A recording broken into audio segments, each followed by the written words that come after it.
Welcome to Trust Your Wisdom, where we explore how to stay connected to your soul in the middle of real life. I'm Linda Manning, coach, healer, and guide, and this is your space for spiritual insight, inspiration, and honest conversation.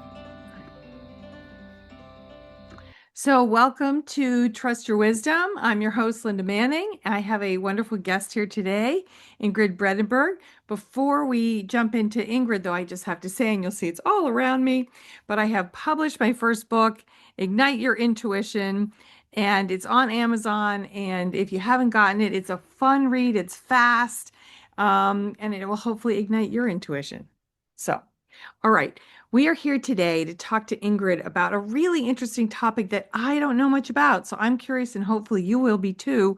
It's all about labyrinths. Now, Ingrid has been in the world of labyrinths for quite a while now. She discovered their power, their peace, and their beauty while walking in a labyrinth in Omega Institute in 1999. Omega Institute's a really cool place in New York State, so check that out.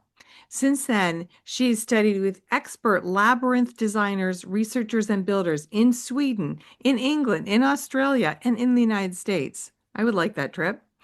And she has designed and used labyrinths in all kinds of really cool workshops and gatherings and colleges and conferences, and one I'm definitely going to ask about, which is weddings. Also, she is the Tampa Bay Representative for the Labyrinth Society, which is an international association of labyrinth experts and enthusiasts. And she co-hosts a day you might not have heard of, World Labyrinth Day, which is on the first Saturday in May in her home city of Gulfport, Florida, and which is probably warmer than where I am outside of Boston. And she conducts workshops and celebrations that bring people together to walk as one for peace. So, welcome, Ingrid, to Thank Trust you, Your Linda. Wisdom. So happy to have Yeah, you. I'm delighted to be here and congratulations on your book. Thank you. Thank Quite you. an accomplishment. All right, well, I want to just dive in to say, so tell me about your experience at Omega. Like, let's go back to the beginning. Yeah, So you yeah. went to Omega Institute and what happened? Well, I went to Omega. I also worked at Omega for a while, and then I went there as a teacher. But somewhere in that period, I was at probably as a participant, and they have a labyrinth there. And it just something that I walked as it was just it's constructed out of stone on the ground. And in the walking of it, I realized this is a very powerful meditation. And that's sort of how I was using it at the time. But what I've learned since is there's many other uses of labyrinths. It's just that was my introduction, and it was in a beautiful place, a place that I hold close to my heart, and it was just a lovely little labyrinth to walk there. All right. So So you had this like nice, very peaceful, it sounds like, yeah, experience at yeah. Omega, but something made you want to go much further than that. So Oh what? yeah. Well, I actually down here in Florida, my parents were very involved in my alma mater college, Eckerd College. And as a memorial, I wanted to build a labyrinth for them. And I thought, but if I'm going to do that, I really need to learn more about them. I was more like you, fascinated by what is this thing, and ended up going first to England and then at another time to Sweden in these small tours with experts, labyrinth experts. So we discovered and we walked and we researched lots of labyrinths, and these people had a lot to teach, and I had a lot to learn. And one of the things that I learned is that the labyrinth is a teacher, and Oh, it really opens us up if we accept it as that the labyrinth can help us with our intuition, in fact. But before we go too far, I kind of want to make a distinction just to give some basics about what a labyrinth is and isn't, because some people have different ideas in their mind, whether it was from the David Bowie movie of The Labyrinth called Labyrinth, or other experiences that they might have had with mazes, which are typically these hedges that you walk through and get lost and get found and all that. Whereas typically a labyrinth is either on the ground or perhaps it's a design on the wall. And the difference is that the maze is designed to confuse, where you get Hmm. lost. I've had that And experience. yes, yes, and they're fun and they're great. And the labyrinth typically, not always, but typically has one path into the center that then you walk back out. And that design, that there's many designs, but that aspect of it means that you are free to open your mind because you don't have to worry about where you're walking. There's only one path as opposed to the maze that has many paths. So I just That's wanted to make that interesting distinction. because in life, it feels like every day there's so many choices and decisions. And that's great, but it can also be exhausting. Yeah. And so I hear you saying like the fact that there's one path means you can like almost take that breath and put Yes. down the need to make decisions so you can be more present with what's happening. Exactly, exactly. And that's the power of the labyrinth in the sense that you can enter it as a sacred space where you're going there to go into the center of and of yourself, of your life, of spirit. I mean, whatever altitude you want to take that to, and your mind is freed from having to figure out which turn do I take because there are many turns, but in this case, you just follow the path. So, one of the purposes or one of the uses of the labyrinth is for meditation. And people use it in a variety of ways. And again, with different designs, you can even create different meditations. So I'll just mention some, and we don't have illustrations here, although if you wanted to, I could pull some up. What a lot of people are familiar with is either the seven circuit, meaning that there's seven levels of this path that you take in, and it's a Hmm. meander, and it's kind of fun to see. It doesn't just spiral in. It's not a spiral. And that's we call it the classic labyrinth because it's the one that's been around for the longest time that we know of, recorded time. Then there's the labyrinth at Chartres Cathedral in France, and that gets replicated in a lot of places. And it's more complex.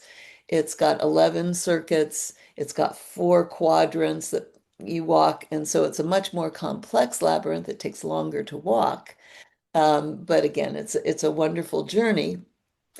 And then there's contemporary designs. People have made all kinds of designs that are a lot of fun. So there's so many questions that are coming to me from what you just said. Everything from, you know, seven is such a sacred number in so many ways. The chakra system is, in the sevens. yep. And I know when I was in India, like if you circled around seven times, that was part of getting married. And Yeah. there's just so it's interesting that so many of them have seven as that kind of core number. Yeah. And I love the classic labyrinth, and there's a couple ways to draw it or create it. But what I like to do, you mentioned the chakras. I assign a chakra to each of the paths so that when I'm walking the labyrinth, and like I said, it's not just a circle or a spiral. You're meandering back and forth, but I focus on the different chakras as I'm walking through, and maybe we'll make an affirmation or say something that relates to the particular chakra as I'm walking that particular circuit. Maybe it's my heart chakra and it's just a place, how can I open my heart more or just focus in on my heart chakra? Wow, now I want to go. We got to end this podcast so I can go walk a labyrinth with my chakras. Well, that's fun and that's great to do. And the thing is that you don't want to make it too complex, particularly at the beginning. Just let go. What one way that's kind of fun and useful is to enter the labyrinth with a question, Mm. with this sense of sacredness. Take a moment to really, before you step into the labyrinth or onto the labyrinth, to really formulate a question that you'd like, and an open-ended one, not like, is it going to rain tomorrow? You can look at your phone and Look at figure your that one phone. Yeah. out. But, something that's more opening. How can I be more at peace? Or, something that that you can let go as you're going in, and it's a letting go process. And maybe it's just saying the question over and over, or maybe it's just letting go anything that's stressing me right now. And then to come into the center and just dwell there for a while Mm. and just let things come. And they may come while you're standing there in the center.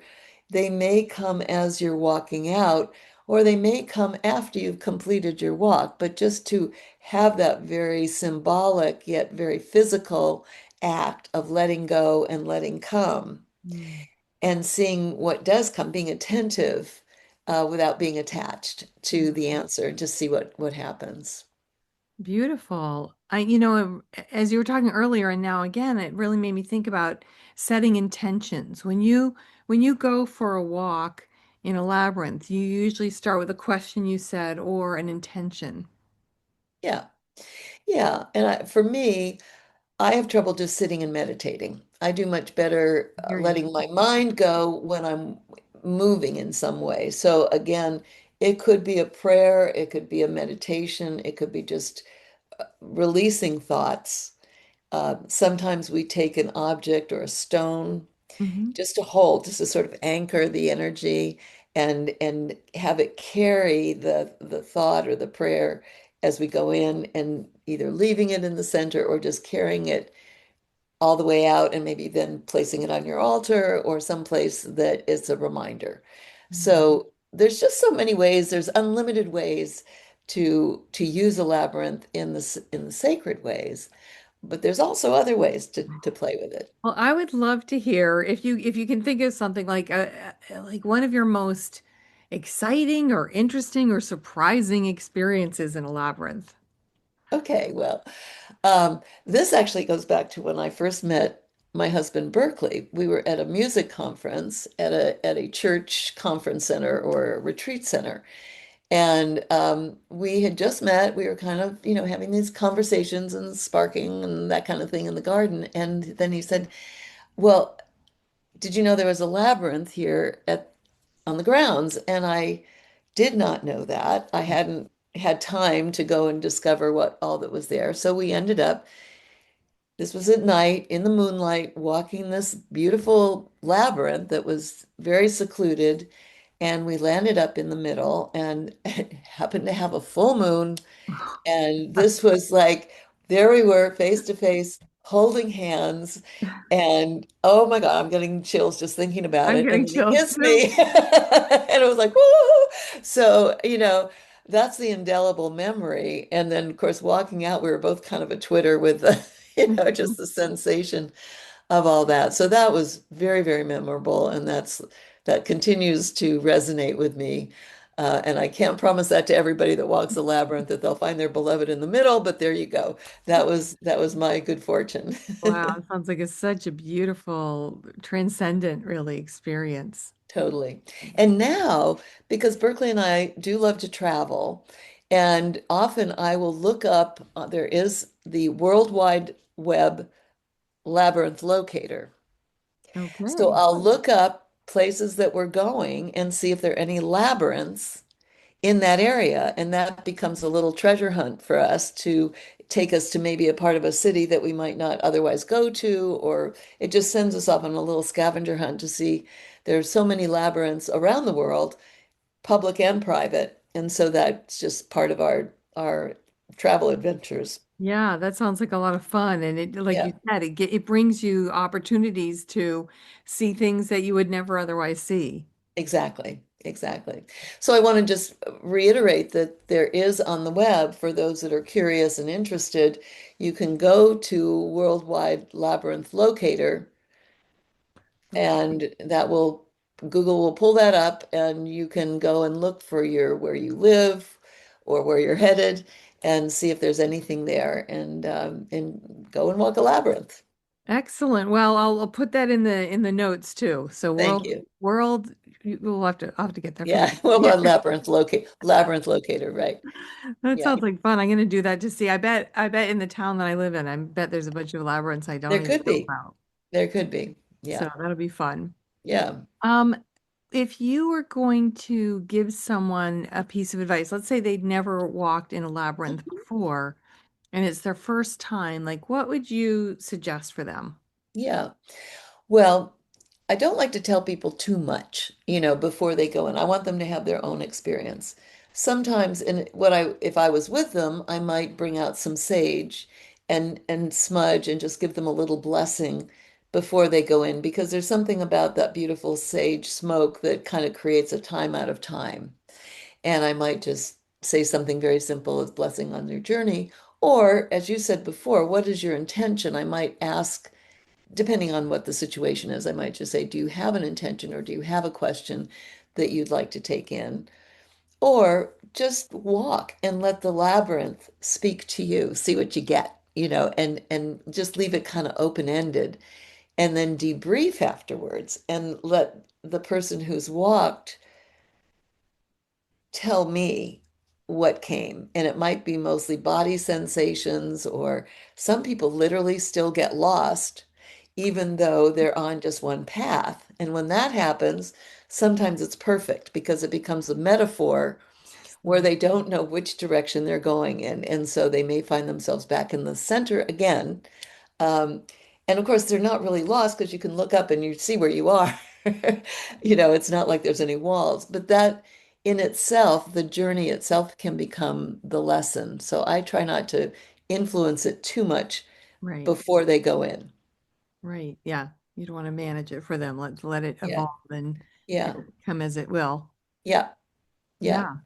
Now, And then when they do, oh, go ahead. sorry, I did want to ask you. Well, you can Yeah. finish. I wanted to Well, I ask was you just going to say, beginning. if we debrief afterwards, there might be something that then I can add to their awareness, or certainly in a workshop, things will come up and I can explain what's going on. And there really are um, research is now showing the benefits of walking a labyrinth as an exercise for the left and right brain. Oh, interesting.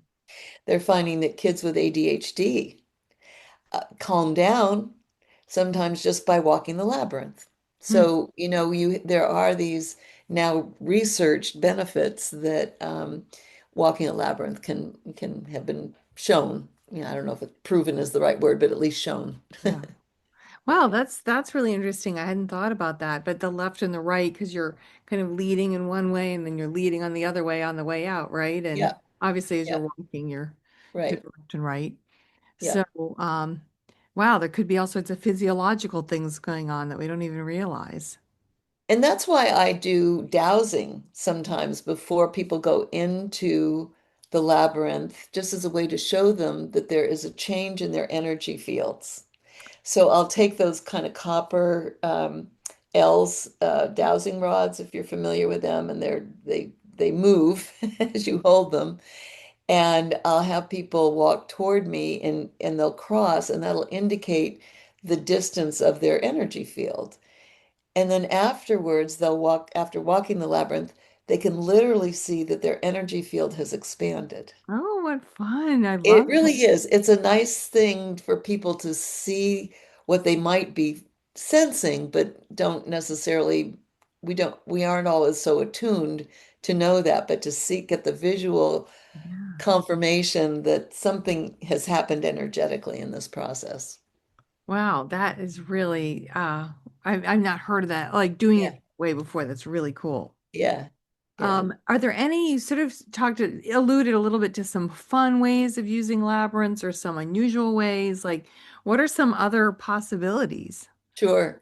Well, more and more schools have labyrinths in their playgrounds. And when kids go on the labyrinth, they do not meditate. They run, they skip, they jump, they walk it backwards.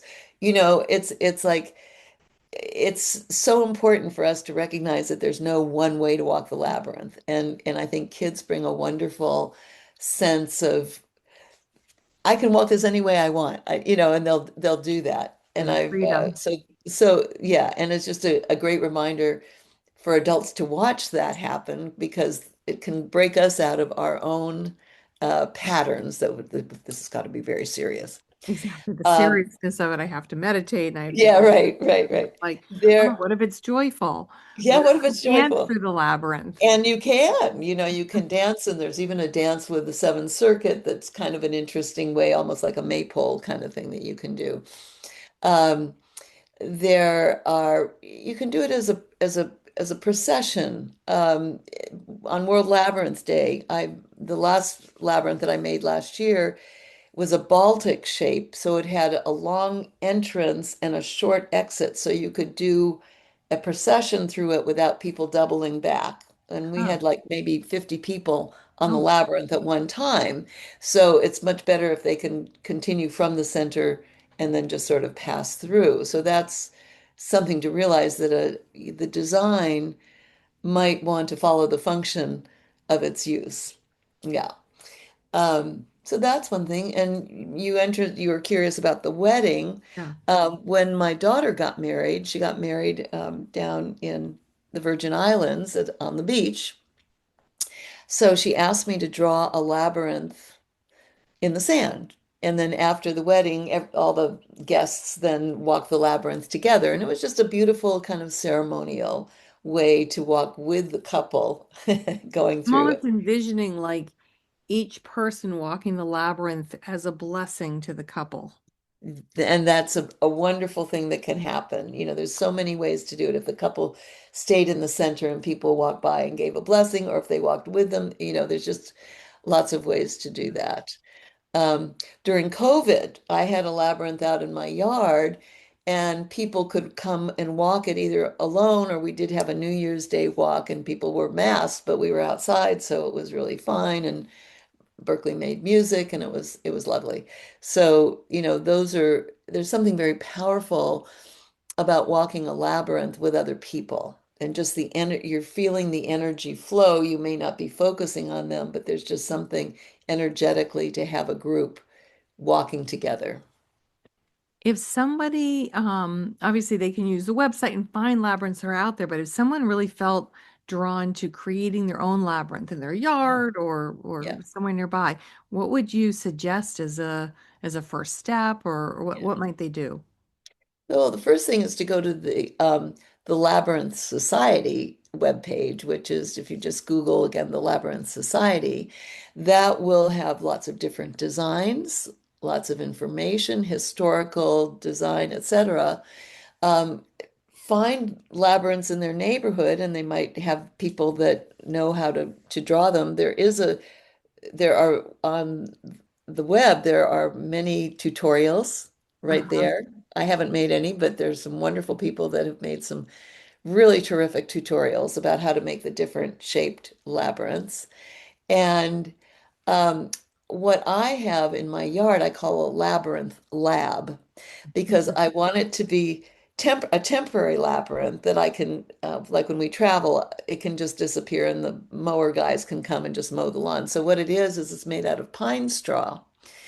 And I just lay it out, and I've sent you some pictures, but there's some made out of pine straw. So it either will just decompose, or if we needed to, we could just rake it up and use it as mulch someplace else. That's Uh, interesting because I was actually thinking about lawn mowing as you were talking earlier, so I want to and include we've done that in that. here.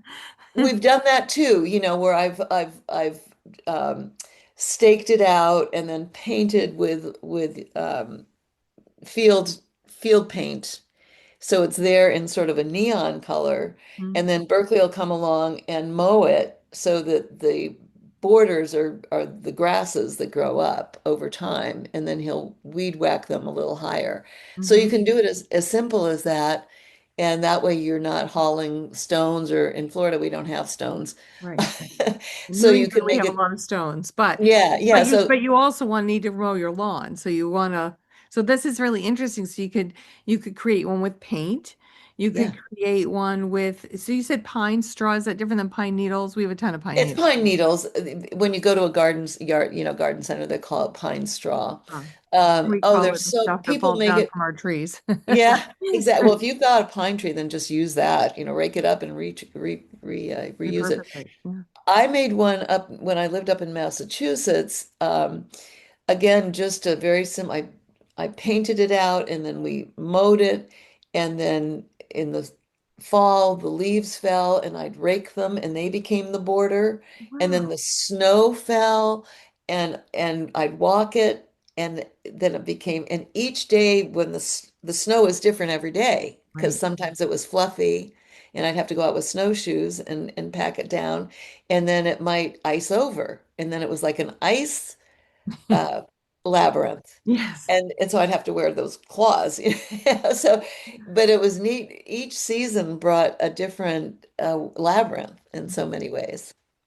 Yeah. Wow, you have really opened my mind to new labyrinth possibilities. I was just Yeah. thinking of stones, and now I'm like, no, stones are just one way. There's so many Yeah, other just one ways. way. Yeah. Yeah. Wow. The Labyrinth Society has an annual gathering. So if somebody really gets the bug and wants to really do a deep dive for a weekend, in October. I don't know the exact dates in 2026, but you can get that from the website. And that's a wonderful event to go to. It's going to be actually up in the New England in at Wisdom House in Connecticut, if you're Hmm. familiar with that.